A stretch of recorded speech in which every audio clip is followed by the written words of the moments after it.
Well, it turns out the only way we seem to learn about vaccine cover-ups and excess deaths or other malfeasance by the governments, criminal behavior by big pharma companies is either through lawsuits, hacked documents, or other means.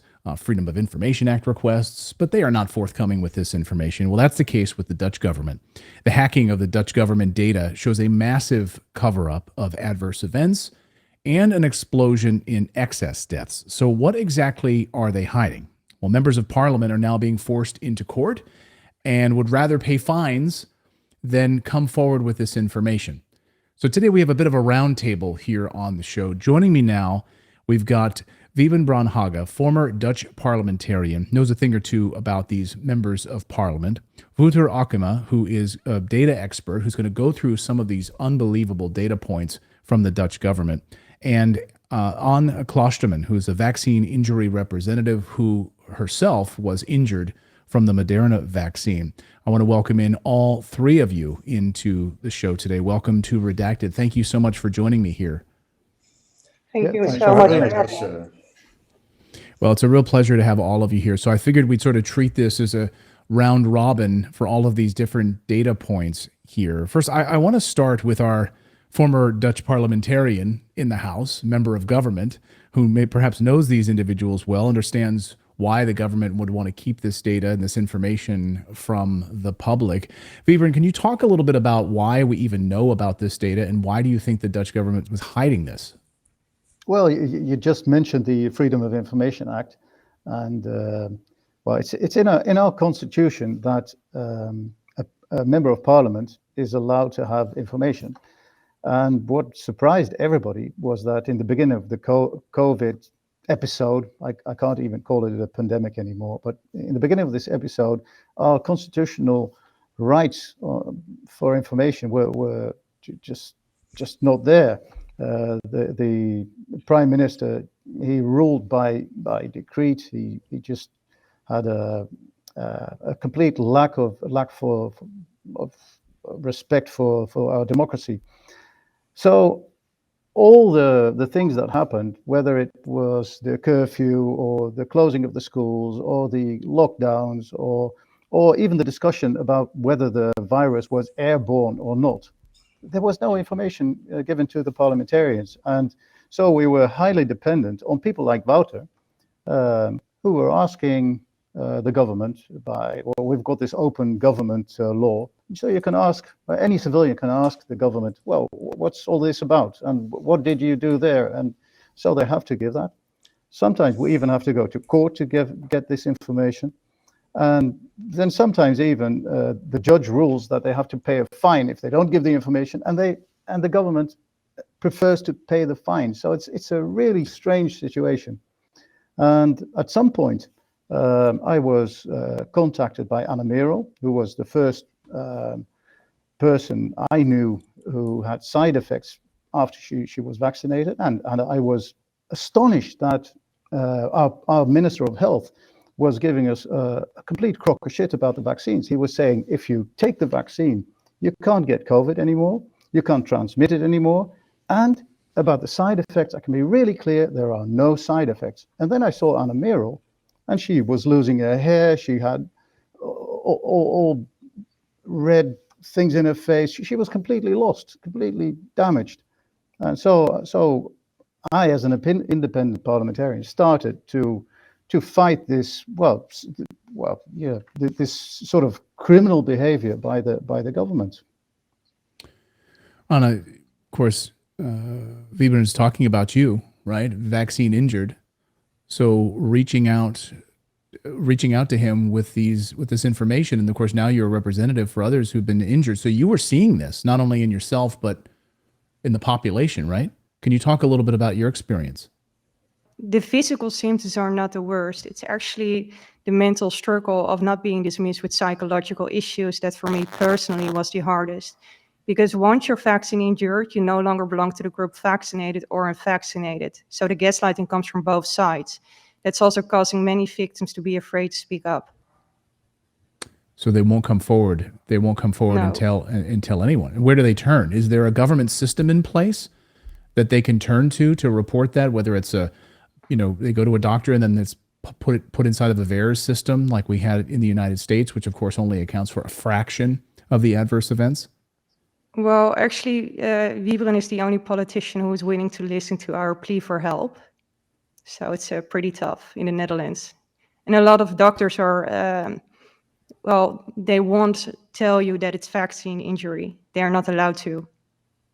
So, Wiebren, you're the only politician who would listen to these individuals? People had no place to turn to? I mean, we see this in the UK, right? We see like one politician on one hand you can count, like Andrew Bridgen, standing up in front of an empty room in Parliament, calling attention to this. So you how many people were reaching out to you to report this once you sort of opened the door for them? You're asking me the question? Yes, sir. Well, yeah, it was very strange because the psychosis was so huge and the indoctrination was enormous. And so when I started to doubt all these measures and ask for, well, I asked simple questions. Well, what are the side effects of a lockdown? How many people will you kill and how many people will you save? It's not a devious question. It's just a question which I'm allowed to ask as a parliamentarian, but I didn't get anything. And then I noticed once the vaccines were coming that there was another psychosis. Was you had to be vaccinated because you were vaccinating yourself to help the rest, which is bullshit, of course. Right. You're vaccinating yourself for yourself, and if you want to do that, and I'm a liberal, so if you want to vaccinate yourself, fine. If you want to hang yourself, fine. It's your life. But then all the other parliamentarians, they were vaccinated. So they had really bought into this thing, and it's very difficult to take the U-turn then to say, well, whatever I injected myself with, wasn't tested. The contracts are secret.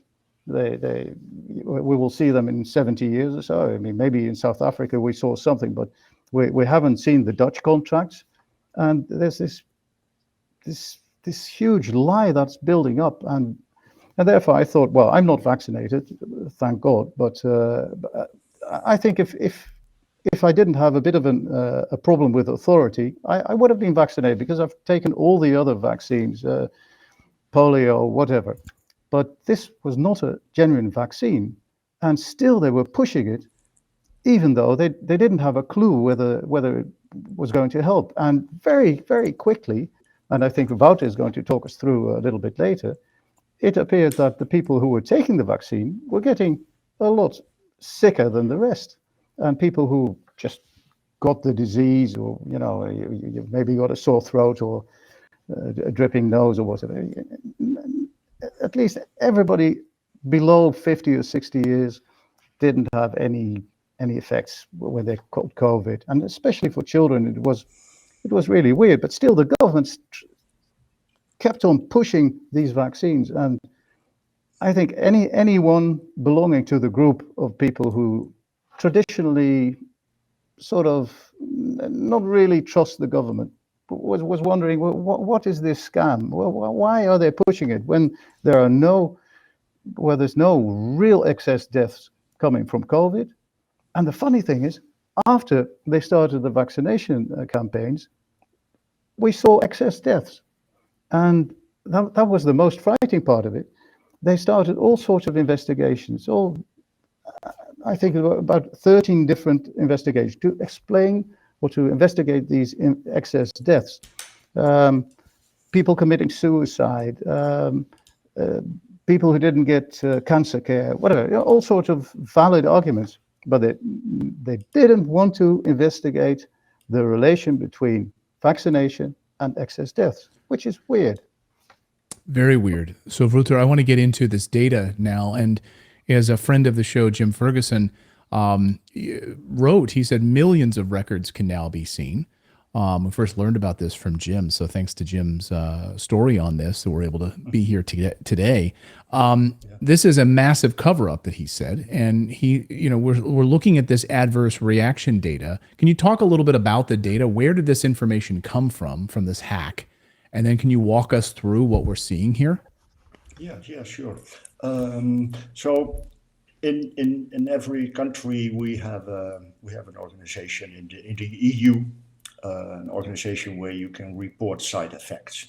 And in the Netherlands, this is called LAREP, which is, let's say, the Dutch version of VERS, if I pronounce that correctly. And each of these EU member states have a legal obligation to transfer these, to report these side effects towards a European Medicine Agency. Okay, so this is from the European Commission.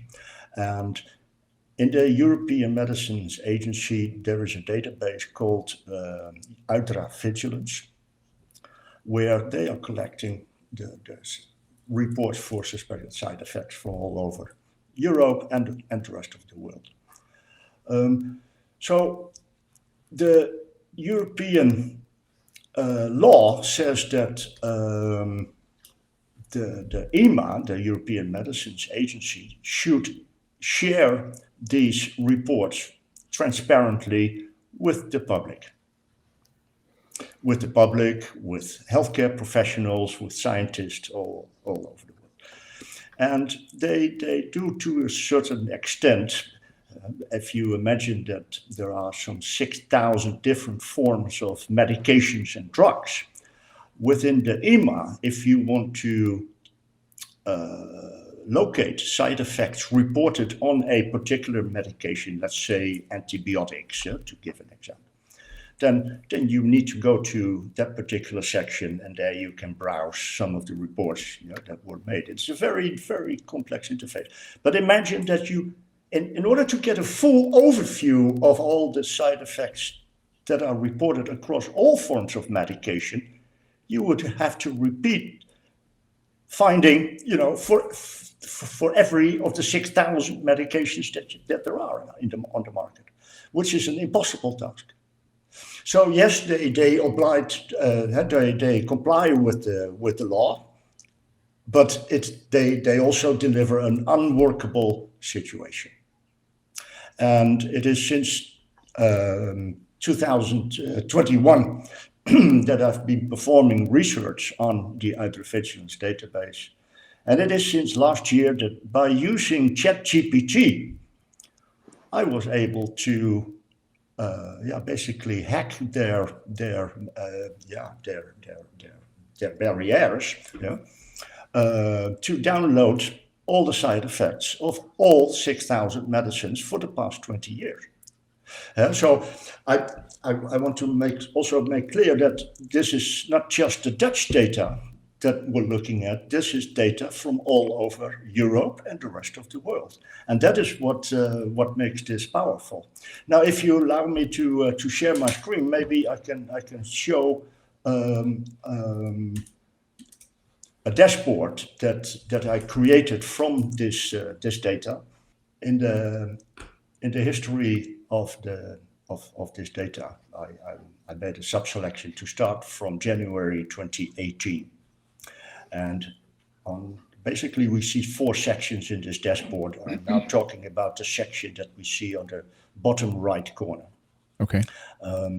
Horizontally, it is a timeline from January 2018 up until March 2023, where we are looking at the number of reports that come in from patients and or their doctors regarding all forms of medication, which I refer to as other, or which relate to COVID vaccines, being Pfizer, Moderna, AstraZeneca, etc.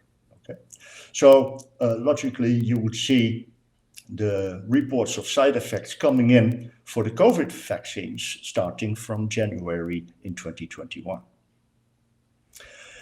Now, the first thing that we can notice is that over the past 5 years, the influx of side effect reports has been pretty stable, as you can see in this section here. When it comes to the COVID vaccines, we see a tremendous explosion of side effects being reported, which is, a factor 3 of all other medications on the market in Europe. And that is pretty spectacular. This is what the data shows. Yeah. We can also see that over the years, this influx is going down. Now let's start focusing on just the COVID vaccines, because what I have on the left bottom of the screen, all these kind of bubbles, these are all the individual side effects that were reported in every report. So this can vary from for instance, a heart attack to headache to whatever. So these are all these bubbles are side effects. And the bigger a bubble, the more reports have presented that particular side effect. And all these thousands of different forms of side effects can be aggregated across system organ classes. This is from the medra.org. Medra is the medical dictionary for regulatory authorities. So we can focus in on each of these individual system organ classes. For instance, these are blood and lymphatic disorders. If I click on that, you will notice immediately the dashboard adapts itself to only show the side effects in that system organ class, and we can see the number of reports for other medication and COVID vaccines that came in. Okay, now on the upper section on the right hand, we can see all the medications that were responsible for the report coming in. Now let's focus on the COVID vaccines first. So I'm going to deselect all other forms of medication. I'm going to only show the COVID vaccines. More than 50% of the side effects came from Pfizer, then we have AstraZeneca, and then we have Moderna. Take a look, Clayton, at the number of side effects reported. What is the most reported side effect for the COVID vaccines? These are the COVID-19 and vaccination failure. You see that? Yeah.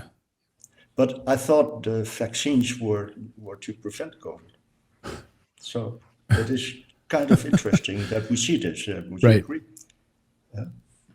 So let's take a look at all other forms of medication. So I'm going to select that on my screen. And I want to share some findings with you.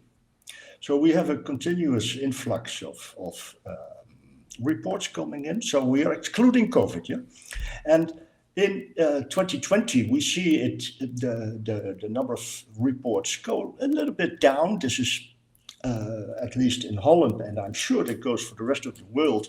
Fewer patients went into the hospitals with all kinds of medications. But what is stunning to see is the explosion that starts somewhere in early 2023. Can you see this on the right hand? Yes. And that is a little bit worrying, and this catches my attention. So what I can do with the dashboard, I simply select this particular area here, and the model will immediately adapt itself. So now we are looking at side effects that are reported only over this last time frame here when that explosion takes place. And we can see the medications that side effects are being reported on. This is a drug called Inflectra. Well, obviously, I don't know what it is, and I'm sure you don't know either. So what I've programmed in the model is that I can click on this button here, and it will go to the European Medicines Agency with towards this particular medication, and we can see that Inflectra is an anti-inflammatory medicine. Okay, so this is immune problems, what we're looking at. If we take a look at the second biggest drug that side effects are being reported on is Keytruda. So again, if I click on that and go to the EMA, we can read that Keytruda is a cancer medication. Okay. So what I want to show you is that by means of this dashboard, I can visualize not only, that there are apparently more problems being experienced by people, but also, what medication this is reported on. And I find it worrying that much of this is dealing with cancer medication and immune medication. And that is something I believe nobody knows. It's astonishing to think that this is all happening at a pinpoint moment. And is this, when you look at this data, what do you think? Well, it's kind of waking up. Oh, go ahead. Sorry. It's almost no, it's almost like waking up in a never-ending nightmare. It's just inhumane. Vibren, when you saw this data from Ruther, when you put all of this together, what did you think?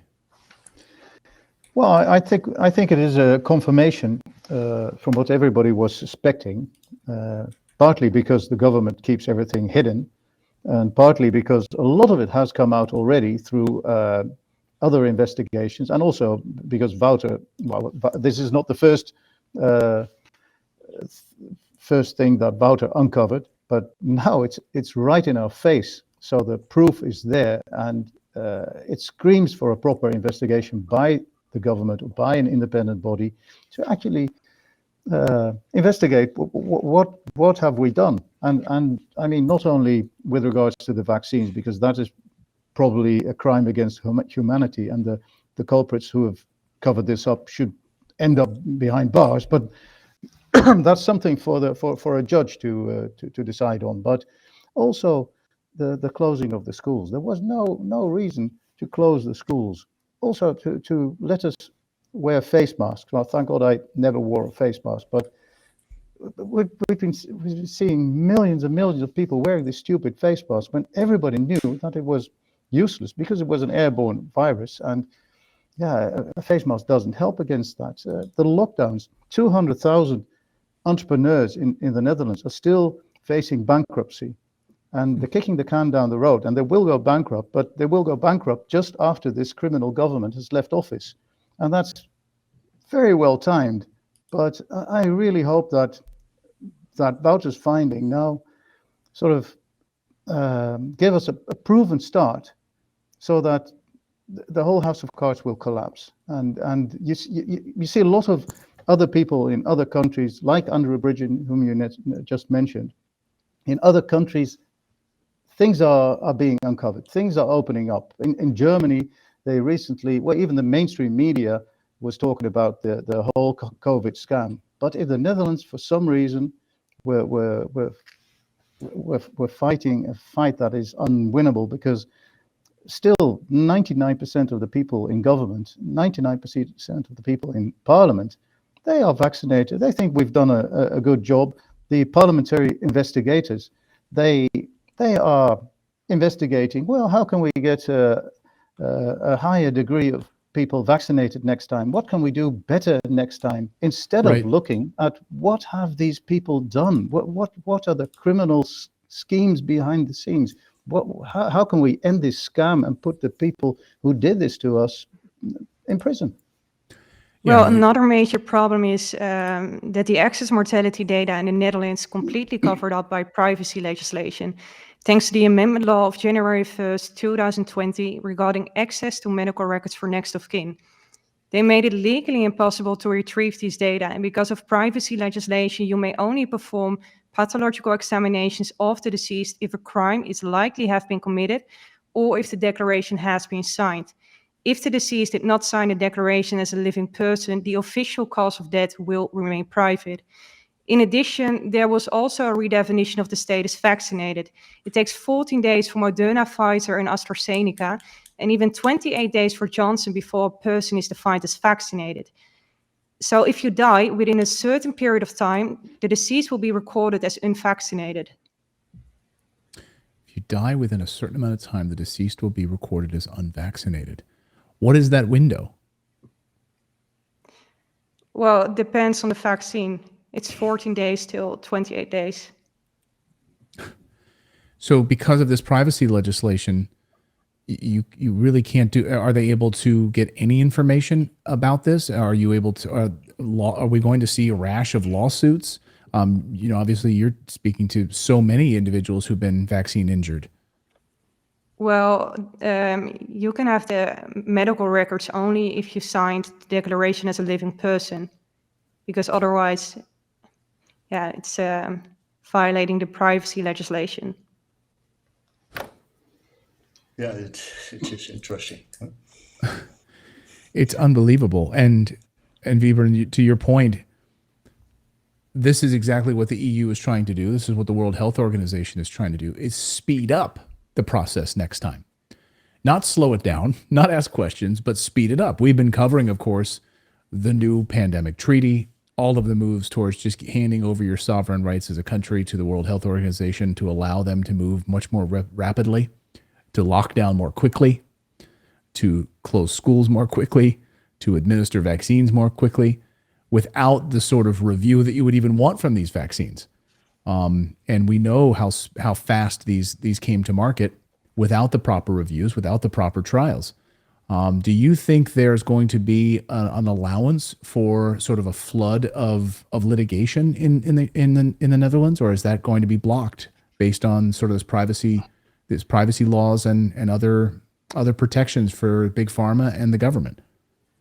Well, I like to think that democracy is still alive and that legal system is still alive. So my party, BVNL, started a association for COVID injured people and for COVID damages. And so we're going to start class actions. And I really hope that judges will be independent. And up until now, they, well, it's like they're not. But we're seeing a lot of political court cases as well. But I still want to keep believing that our legal system is okay and that a class action will, in the end, will be won by the vaccine injured, and that they will, well, at least get a sort of a pardon and compensation. But of course, it's a very long road that it's very difficult. From our government, we're seeing absolutely nothing. They are trying to keep the lid on the can, and it's very difficult. But I hope that with a new generation of politicians and new government, I mean, you're probably aware that in the Dutch politics, we're trying to form a new government. Right. It's very, very difficult. It's not going anywhere. But even the parties that have won, which are NSC and the PVV, which are new parties, and the Dutch people have actually voted for a complete change, but they voted for parties who promoted the vaccine, who promoted the lockdowns, who promoted the curfew. So in the past, in the next 4 years, nothing will change. But once the people wake up, and probably once people see that a lot of people are dying, and because of findings like Wouters, if enough people wake up and they start voting for the right parties, then we can have a proper parliamentary investigation. And then, finally, well, let's hope to put this right. I have to imagine, Anne, we didn't really ask you to share your story, but Vibern told us that you reached out to him. What was the moment when you knew something was wrong after you took the Moderna vaccine? And by the way, why did you take the vaccine? Was it because the government propaganda was saying you need to do it, or? I didn't really believe in the vaccine, but at some point they were threatening with excluding students from university if they were unvaccinated. So to avoid any delays in my studies, I decided to get the jab. And in the end, it gave you a tremendous delay. Right. Had the opposite effect. What happened after you took the jab? Did you take 2 doses of it? Yeah, 2 doses of Moderna, and after the second jab, it went completely wrong. I ended up in the hospital with life-threatening edema, inflammations, paralysis, a severe skin condition, extreme hair loss, among a lot of other symptoms. Did you feel like you were an island, like you were isolated, or did you feel like, wow, there's a lot of other people that you're noticing having the similar conditions? Well, there's a lot of censorship in the Netherlands, so yeah, I felt pretty alone during the time. Censorship how? Like on social media, you weren't allowed to talk about it? Yeah, they are censoring people who are speaking out.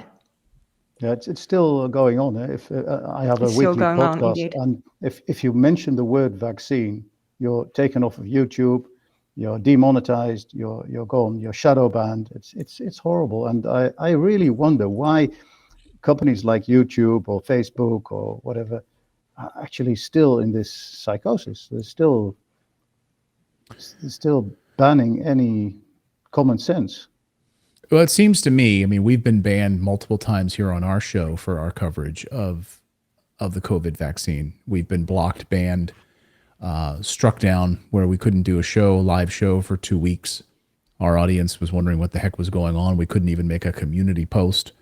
And then, of course, YouTube did a complete 180 on their terms of service and reversed everything you could say about the vaccine once, but they never corrected it. They never went back and retroactively apologized for taking us down and blocking us and banning us. But I think it really comes down to follow the money, right? I mean, these companies make enormous amounts of money from the advertising, just like the American media makes enormous amounts of money from Pfizer. Today's episode is brought to you by Pfizer. Like you see that before segments. Today's Health Watch is brought to you by Pfizer. And so when you start criticizing Pfizer on your television show, they're going to pull up their advertising. I don't know if it's the same in the Netherlands, but certainly these companies have the biopharmaceutical complex has massive reach, as our friend of the show, Dr. Peter McCullough, likes to talk about. The biopharmaceutical complex has wide-reaching implications. So to me, it's a straight line to money, but maybe I'm wrong. Wouter, I'm curious, in all of your data sets, is there a piece of data or a section of data that you're missing that you wish you had access to from the government that could tell a different story, even paint a more complete picture? Yeah, glad that you're asking this, Clayton. The answer is yes. I would love to have access to the vaccine registry. So every dose that was admitted to people is registered in a vaccination registry. And I think it is it has been a struggle since December 2021.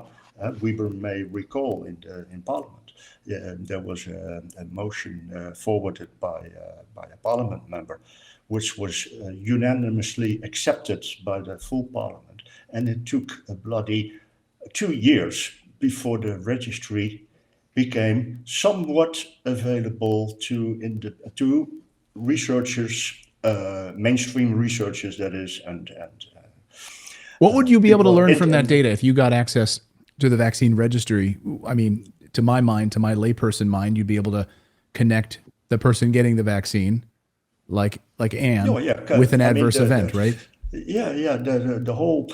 I've done a lot of research already, published research with professors here in Holland and in Germany and in the US, and the thing that the mainstream is always accusing you of is or saying is that correlation does not imply causality, right? Right. And well. If you would have proper access to the vaccination registry, then you could prove causality. Mind if I share my screen again? Because there's something I'd like to show you about this vaccination registry that I uncovered. The Dutch government, ever since they started with the vaccination, so here again we have a timeline. Ever since vaccination, they reported on a weekly basis the cumulative number of doses that were administered to people in Holland. So logically, you see the line going up with every publication, because I downloaded all the publications that they ever did in the past, and I started analyzing them. And when I did that, all of a sudden here on May 23, I saw 590,000 doses ended up missing all of a sudden, Clayton. They were gone. Why do you think that is? Well, I discovered why it is. I found an item, a news item hidden away on the Dutch government. This is in Dutch, unfortunately. Maybe if I switch to English. No, I can't. I will translate it to you. This is official government. Yeah, this is a publication from 24th of May 2022. Right after I discovered it. Yeah? And I will translate in English what they say. As of today, let me see, we are going to optimize the reporting of the number of doses administered, but we are going to exclude people that have died since their jab or that have emigrated. And we're going to exclude them from the publications. Died or emigrated. Exactly. Isn't that interesting? So what does that mean? It means that we are missing 590,000 people that died or emigrated. Wow. In the vaccination registry. If you do scientific research to the efficacy of the vaccines, you can imagine you get spectacular results, because the people that ended up dying, you won't find them in the registry, so they go in the books as unvaccinated. Can you imagine? Wow. This is actually happening in Holland. So we're not only seeing a lack of transparency and a complete unwillingness to share data with science or with independent scientists like me. They are actually removing data. And this is rather disturbing. Did 590,000 people emigrate?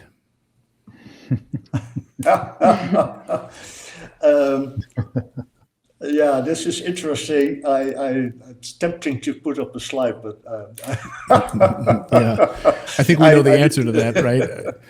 All historical data is a bit underestimated now. It's unbelievable, the manipulation of these databases. It's no wonder that if they do research in Holland to the benefits of these vaccines, that if you are vaccinated, all-cause mortality of people goes down 30%, Clayton. Right. They'll look like it helps people. We just removed the 500,000 people that died from the data set, and things look great. Yeah, exactly. I would have done really well in high school statistics if I would have been able to do that. Just remove data sets. So it is. It's really frustrating. Back in the old days, 25 years ago, I was deep in the hacker scene in the world. And if the government wouldn't share data with us, we wouldn't come and get it, right? Nowadays, you can't do that anymore because you end up like Julian Assange. Right. Yeah. Well, I'll get you guys out of here on this, Wybern, on that point, that missing piece of data. Is there any way that the Dutch government would be forthcoming with the vaccine registry, that we could actually get a complete picture? Do you think they're willing to do that? If not through the kindness of their own heart, through through litigation? No, not at all. We've had several discussions with them. We've taken them to court, and they always come up with the same excuse. The interest of the state is forcing us not to give you the data because, well, the next pandemic, we want everybody to be able to speak freely.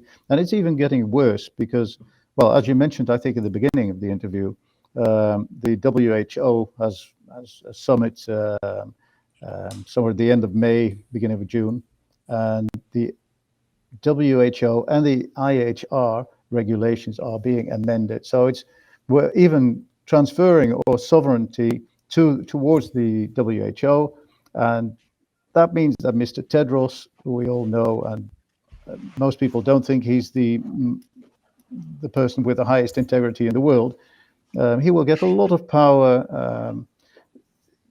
There even is a possibility that if there is a public health emergency of international concern, that they will just be able to call out a pandemic, and not because people are dying, just because they think it's a pandemic, and they will be able to put the whole Western world in lockdown or wearing face masks or put mandatory vaccines on the market.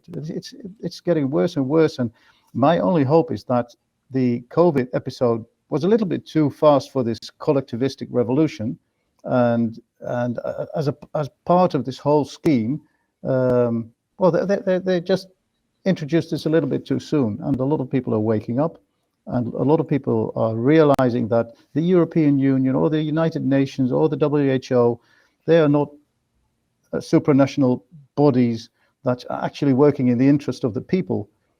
They're working in the interest of a small group of people who have a lot of power, who accumulate more and more power. And that's why I think it's so important that people start voting with their hearts. We've got this European election coming up.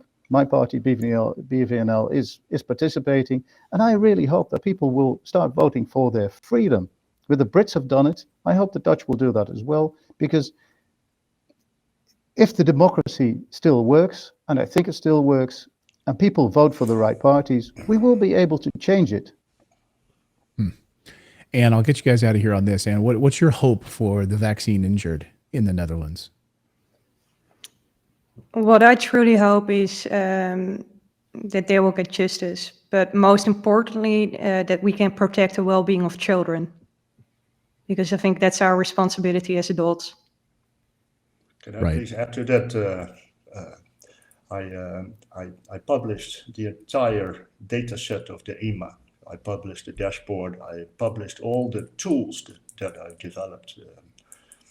And it would be my wish that doctors, medical experts, and scientists and journalists from all over the world just take 5 minutes of their time to take a look at what is going on.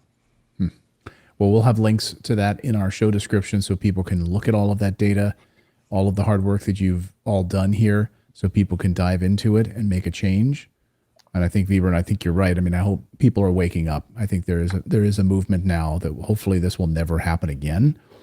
We need to hold these people accountable, but we need to put protections in place so that this never happens again, because there's a complacency that tends to happen with the human race, and we kind of slip back, and we don't tend to learn from history. We tend to repeat history. So hopefully we can put these protections in place so that doesn't happen again. My thanks to all of you for joining us, and our thanks to all of you for your amazing work on this, and hopefully shining a light on a really, really dark period right now. And thank you for your work on this, and I hope people are paying attention. Thank you guys so much for this. Thank you so much for having us. Thank you.